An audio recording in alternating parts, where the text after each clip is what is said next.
mecánica de la clase va a continuar siendo la misma a las 4:15, es decir, dentro de 2 minutos se va a habilitar en el campus la siguiente clase teórica para que el video y las diapositivas para que lo puedan empezar a ver y ya administren sus tiempos como les parezca y la puedan ver durante la semana, para la semana que viene que me hagan consultas. Ese es el primer punto a comentar. El segundo punto es que cuando terminen todas las consultas, quisiera quedarme conversando con Jeffrey Martínez y con Pablo Dietz. No sé si está Pablo. Ah, sí, ahí estás. ¿Qué tal, Pablo? Y hola, Jeffrey. Con ustedes dos me quiero quedar conversando cuando terminemos la rueda de consultas.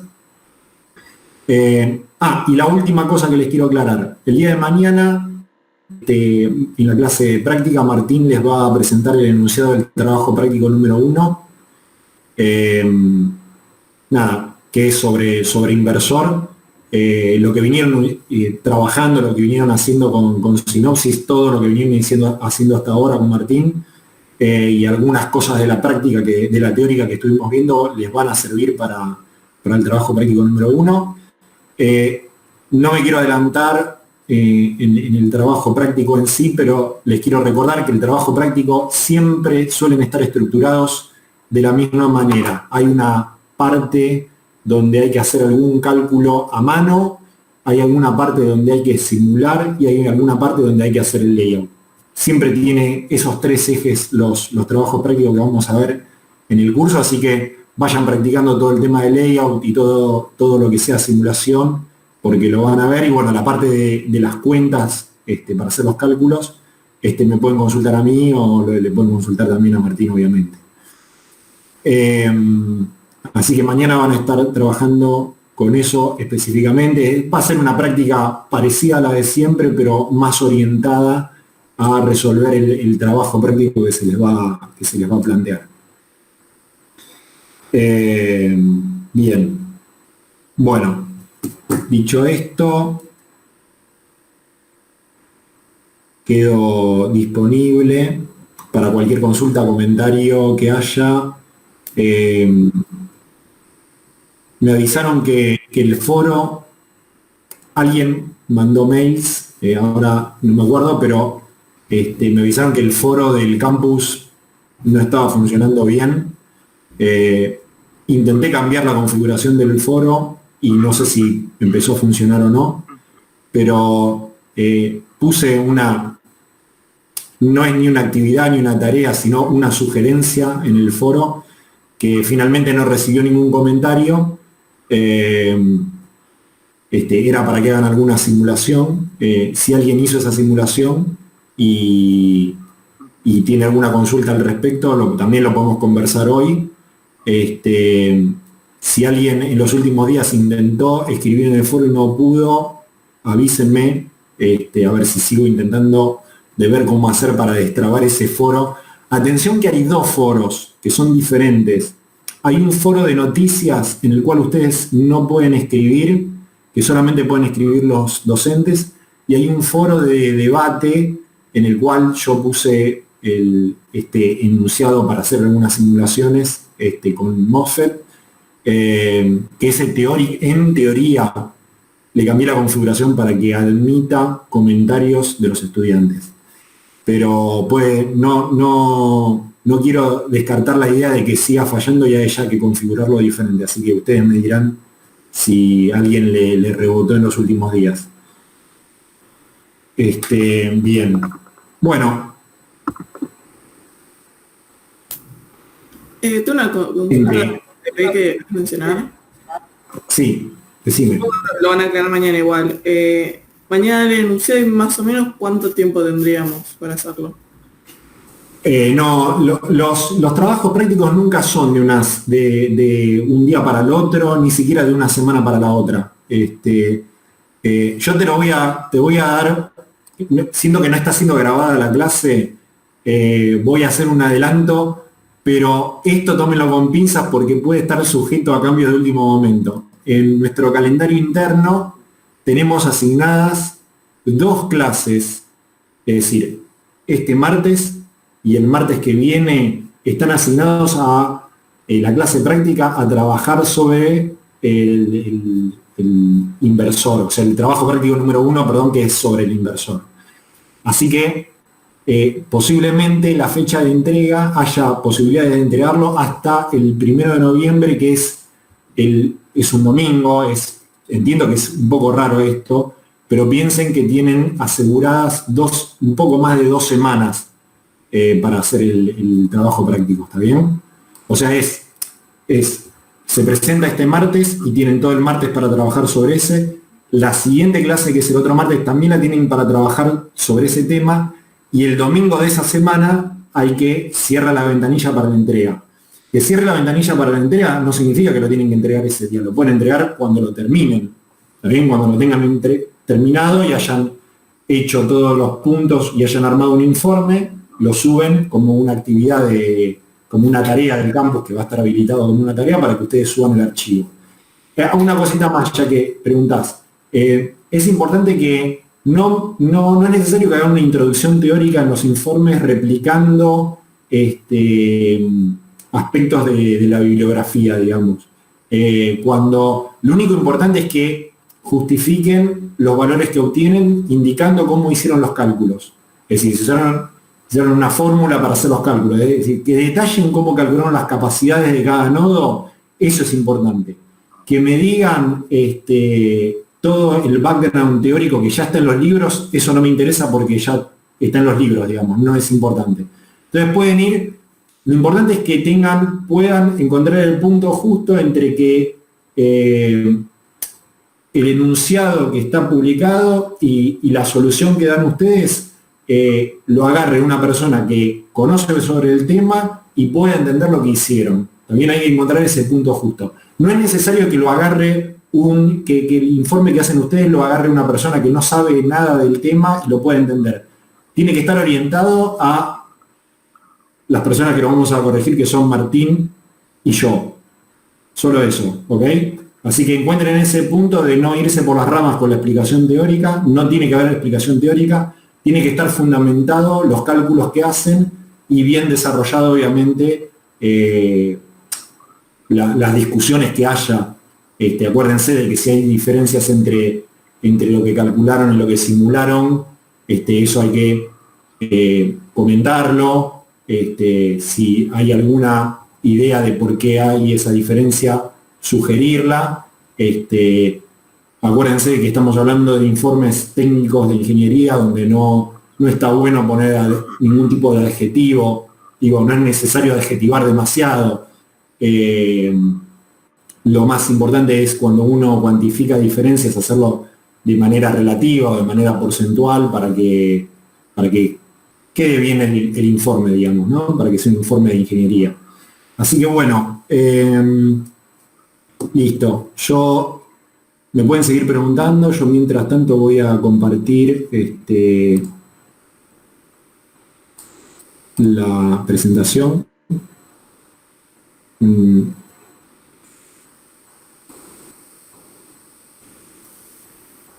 Bien. Pregunta, ¿alguien pudo ver si en el campus se habilitó la teórica MOSFET 2? Clase 4, MOSFET de canal corto. Sí, yo recién puedo entrar. Sí. Me parece. Ahí. Buenísimo. Bueno, bien. Quedo abierto a cualquier tipo de consulta, ya sea sobre esta teórica de MOSFET o teóricas anteriores. O cualquier aspecto de la materia que quieran consultar, por supuesto.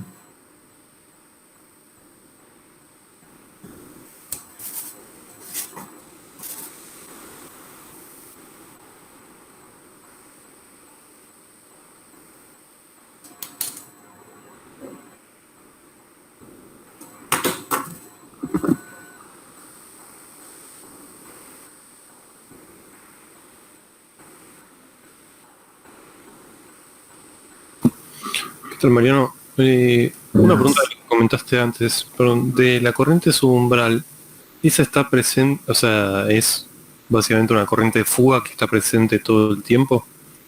o era en alguna configuración especial? Esa es una corriente que circula entre el drain y el source.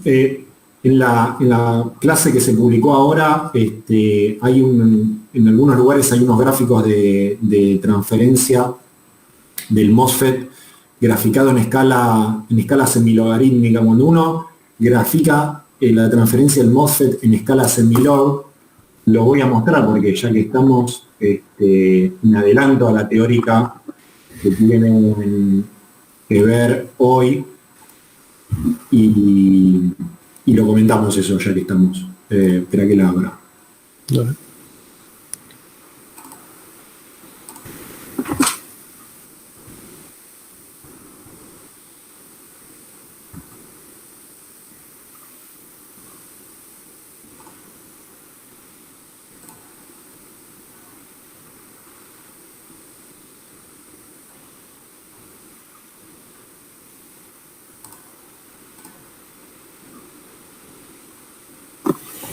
Bueno, esta figurita que está acá es de la diapositiva que se habilitó recién de la clase de MOSFET de canal corto.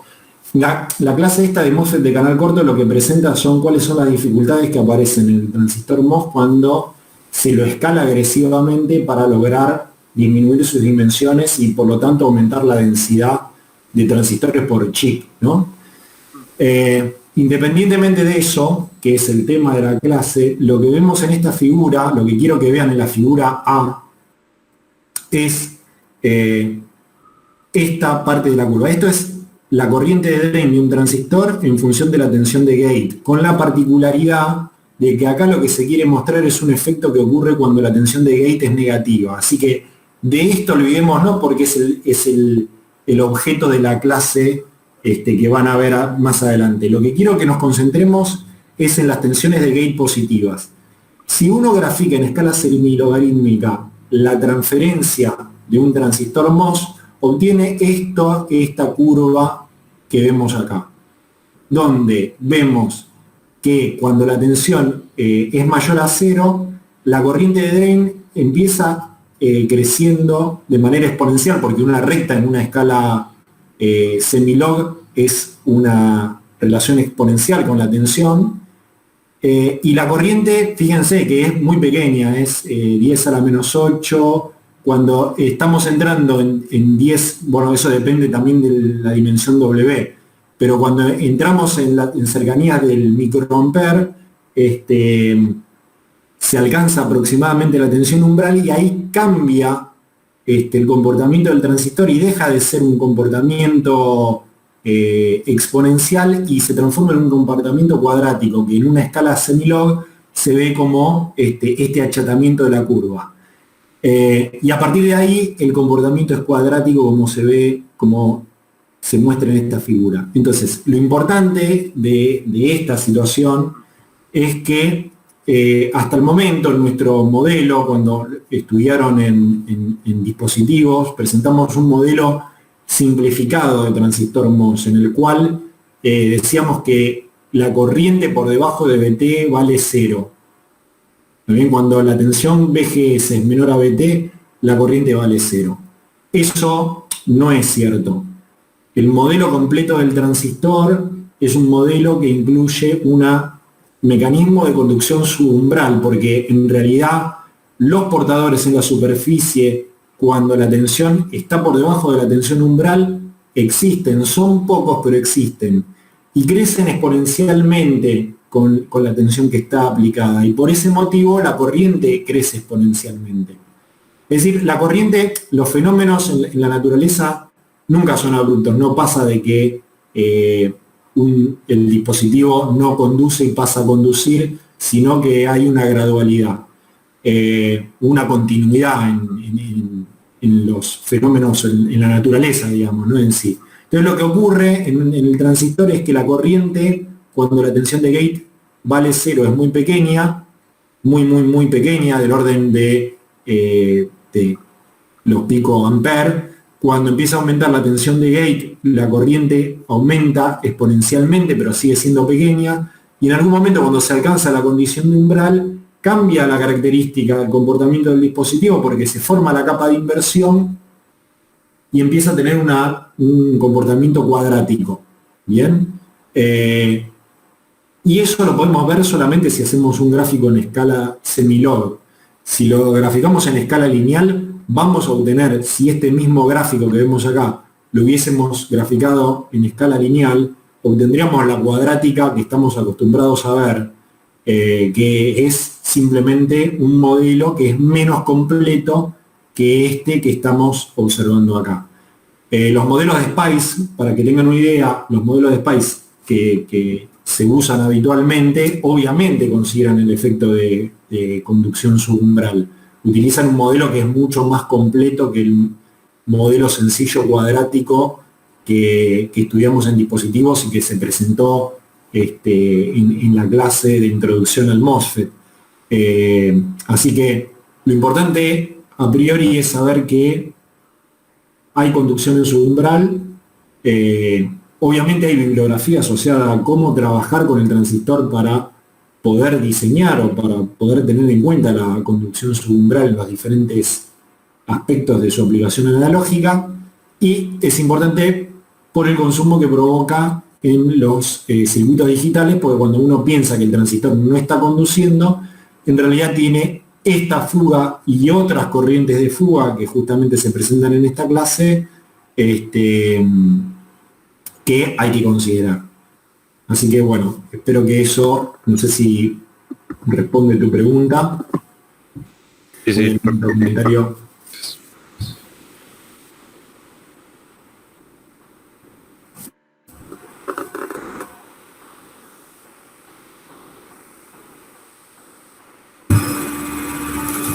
¿Qué tal, Mariano? Buenas. Yo tenía una duda, pero es más una curiosidad personal, o sea, creo que por ahí no es tanto tema de la materia, por ahí es más tema de la materia anterior, pero ya que estamos hablando de estos fenómenos de canal corto, te quería preguntar, sobre el final de la clase pasada había unos comentarios sobre la saturación de la velocidad de los portadores, que eso en materiales como el silicio tiene tipo una forma media hiperbólica que tiene un valor límite. La duda que tenía yo es más que nada porque alguna vez me he cruzado con gráficas de otros materiales donde la curva no tiene esa forma, sino que tiene por ahí como un sobrepico y después baja.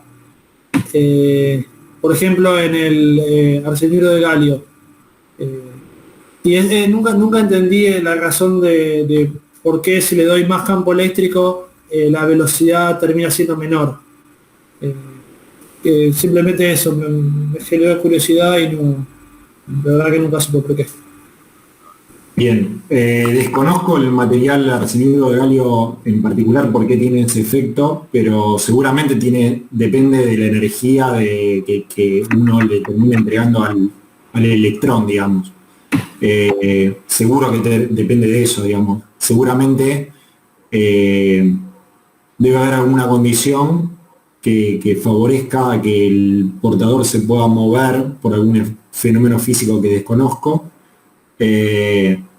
Y después en algún momento debe prevalecer, como siempre ocurre en la física, hay rangos en los cuales prevalece un fenómeno y rangos donde prevalece otro.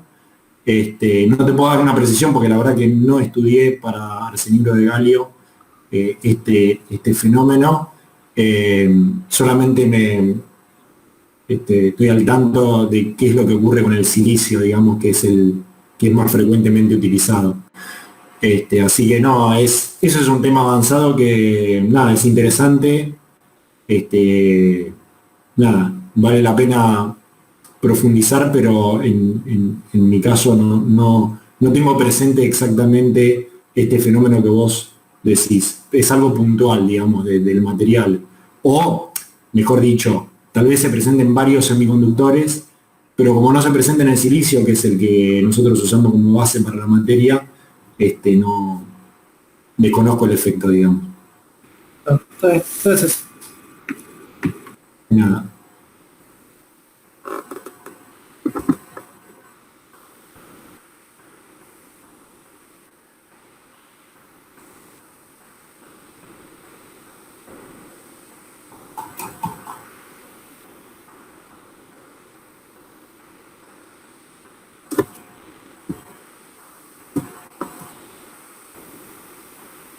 Bien, bueno, si no hay ninguna pregunta, solamente me gustaría conversar un poquitito sobre esta figura. Me gustaría que no les quede duda respecto de qué estamos hablando cuando decimos, bueno, calculen la capacidad de difusión de un transistor, del proceso. Bien.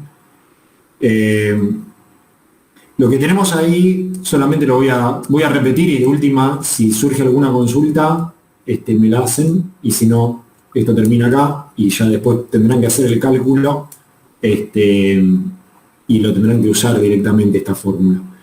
Pero básicamente el modelo que estamos usando es, esto puede ser la difusión del drain o del source de un transistor, o sea, lo que tenemos acá, esto es la difusión de drain o de source, este es el gate, acá está formado el canal y acá hay otra parte que sería el drain o el source del transistor, ¿no? Entonces, esta difusión, que en realidad es un implante, una región dopada, en este caso dopada ND, se modeliza como si fuese una caja que tiene una base, ¿no? Que es un área, que es este rectángulo, y este rectángulo, fíjense que tiene un lado largo, llamémoslo así, que es W, que mide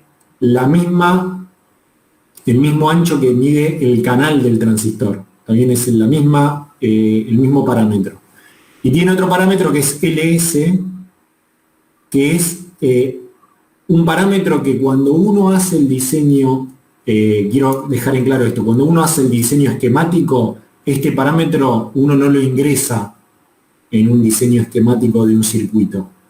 Pero cuando uno hace el layout, este parámetro queda definido, porque a esto se lo llama longitud de difusión, o a veces aparece llamado como LDIF, o en este caso se lo bautizó LS, que es la distancia desde donde termina el gate del transistor hasta el borde de la difusión. ¿Bien? Entonces, después cuando nosotros queremos calcular la capacidad de todo esto, lo que vamos a hacer, y yo ya se los sugiero y se los adelanto, ustedes van a agarrar el RAVI, que es la bibliografía oficial para trabajar para el trabajo práctico del inversor, cuando vayan a calcular la capacidad de difusión. El RAVI usa un ajuste de la capacidad, porque ustedes saben que la capacidad de difusión obviamente depende de la tensión de polarización. Bien, nosotros no vamos a hacer un análisis tan profundo de calcular el valor de la capacidad para la tensión que está aplicado, sino que vamos a usar simplemente el valor de capacidad por unidad de área de la capacidad CJ0, para decirlo de alguna manera, de la capacidad sin tensión aplicada. Cuando se aplica tensión, esa capacidad se reduce, porque si se acuerdan, la zona desierta se ensancha y eso reduce la capacidad de juntura. Con lo cual lo que estaríamos calculando, considerando la capacidad para una tensión aplicada nula, o sea, una tensión igual a 0, estaríamos considerando el peor caso, que es una situación conservativa. Entonces, para calcular la capacidad de la difusión, utilizamos este modelo, que es sumar la capacidad que aporta la base, que es la base de la caja, más las capacidades de las paredes, que son SW. El CSW es las capacidades de sidewall. Entonces, simplemente el fabricante nos aporta típicamente la capacidad de juntura, que la podemos utilizar multiplicada por el área para obtener la capacidad del bottom, que es el de la base, más la capacidad de sidewall por el perímetro. ¿Está bien? La capacidad de sidewall típicamente viene expresada en capacidad por unidad de área, con lo cual podemos multiplicar el valor, el parámetro que entrega el fabricante por el perímetro. El perímetro en este caso lo vamos a considerar como la suma del lado de atrás más la suma del lado largo, que es igual a W, más la suma del lado de adelante. Entonces es dos veces LS más W ese es lo que vamos a considerar como perímetro. Acuérdense que de este lado, este otro lado largo, acá está formado el canal, con lo cual, a ver, no nos vamos a poner desde el punto de vista filosófico, pero lo que se hace como metodología es no se considera ese lado, ¿está bien? Porque se supone que el canal está formado y que hay como una continuidad del source por debajo del gate, entonces no se considera esa capacidad. Con lo cual es la suma de los otros tres lados multiplicado por esa capacidad de juntura por unidad de área. Y acá vemos que para calcular el área del bottom, lo que se hizo es, se multiplicó LS por W y se lo multiplicó por CJ, que viene expresado en capacidad por unidad de área. Así que bueno, esta puentita la van a tener que hacer para calcular la capacidad de drain de los transistores que tengan que utilizar para el trabajo práctico, así que es importante que la tengan presente. Puede aparecer alguna duda, lo comento. Estas capacidades de sidewall a veces aparecen mencionadas como capacidades de fringe.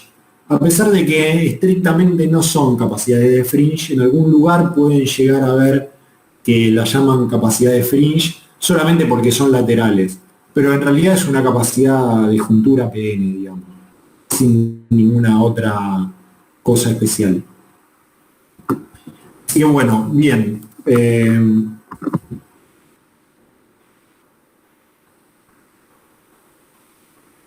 Esto es, creo, todo lo que tendría para comentar. Una pregunta, Mariano. Sí. ¿Y por qué en el caso donde el canal no está formado, no habría que agregar la pared que da contra el canal? O sea, cuando el transistor no está en conducción, que cuando tenés el inversor, uno va a estar en conducción y el otro no. No habría, no sé, por ahí es despreciable, pero no sé. Mira, en realidad, yo buscando la bibliografía no hay una justificación de por qué no se considera ese lado. Cuando uno tiene el transistor trabajando en saturación, digamos, la verdad que el canal ya está estrangulado en el límite entre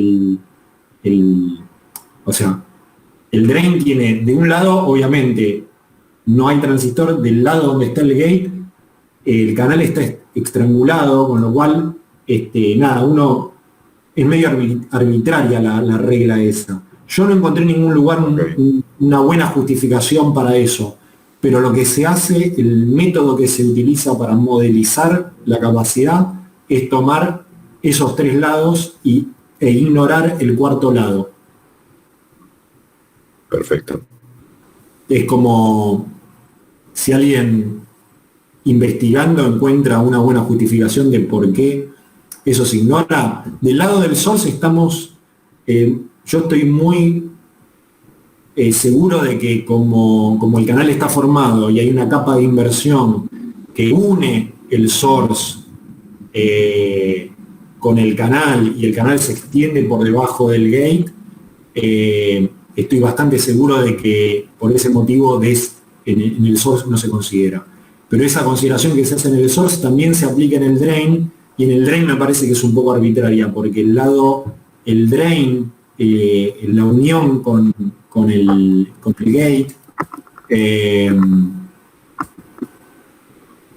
digamos, si esto es el drain, esta zona, para decirlo de alguna forma, acá si esto está en saturación, el canal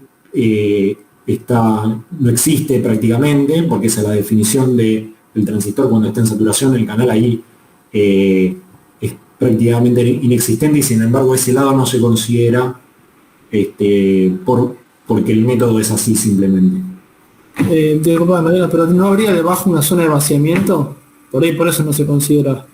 Sí, hay la zona de vaciamiento. Efectivamente hay una zona de vaciamiento, pero hay una zona de vaciamiento, la zona de vaciamiento es lo que provoca la capacidad de juntura. Justamente la modulación del ancho de la zona de vaciamiento es lo... Sí, no, pero lo que iba es que la zona de vaciamiento debajo del canal me parece que va a ser, por ahí, habría que ver los números, va a ser más extensa que en las otras zonas. O sea, entre el implante de source y el sustrato, por ejemplo. Por ahí, por eso. La verdad que no sé. Sí, sí, sí, sí, sí. Es posible. También hay un detalle que es en las tecnologías más modernas, creo que lo menciona en la teórica de MOSFET 2, esta que está disponible ahora en el campus. Ahí menciono que hay un otro efecto que se soluciona aumentando la difusión, aumentando el nivel de dopaje en la cercanía del drain y la cercanía del source, una cosa que se llama halo pocket o halo implant, que bueno, que justamente hace que la zona desierta sea más pequeña en esa región, con lo cual es bastante factible, digamos. Pero sí, cuando uno lo presenta el modelo de orden cero o el transistor básico, no estaría plenamente justificado ignorar ese lado, eh, pero bueno, se hace así.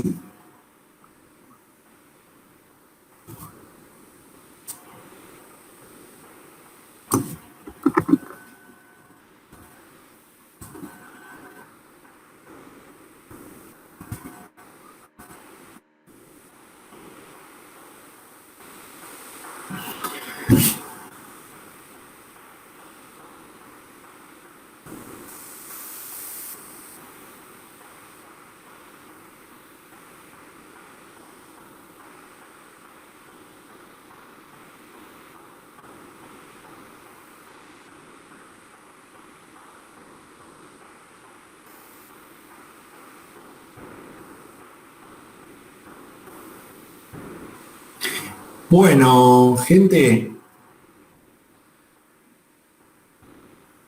si no hay ningún comentario adicional, los puedo dejar que empiecen a ver la teórica correspondiente al día de la fecha.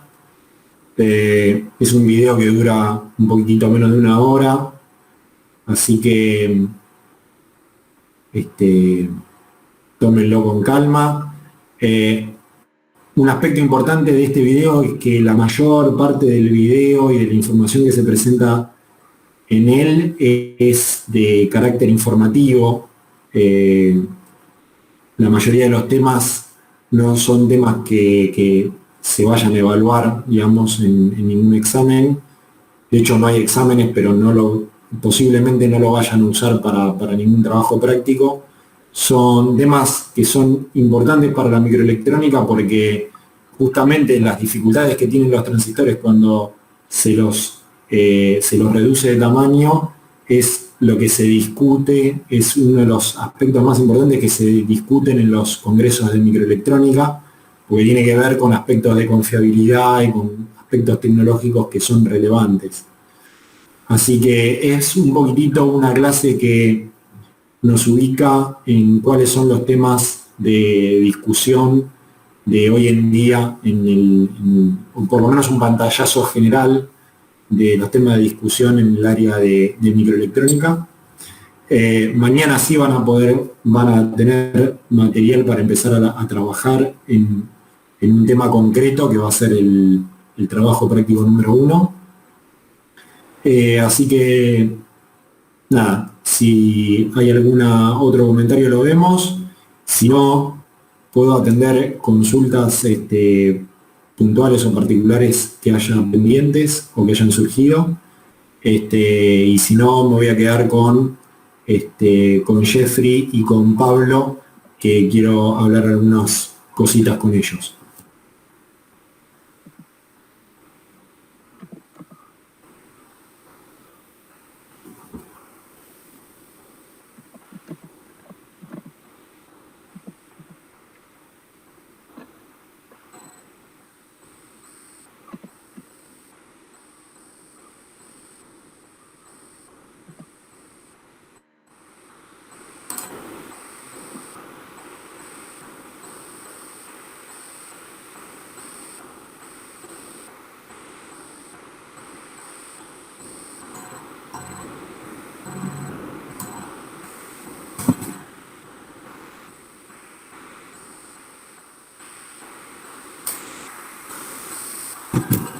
Bueno, yo no tengo más dudas.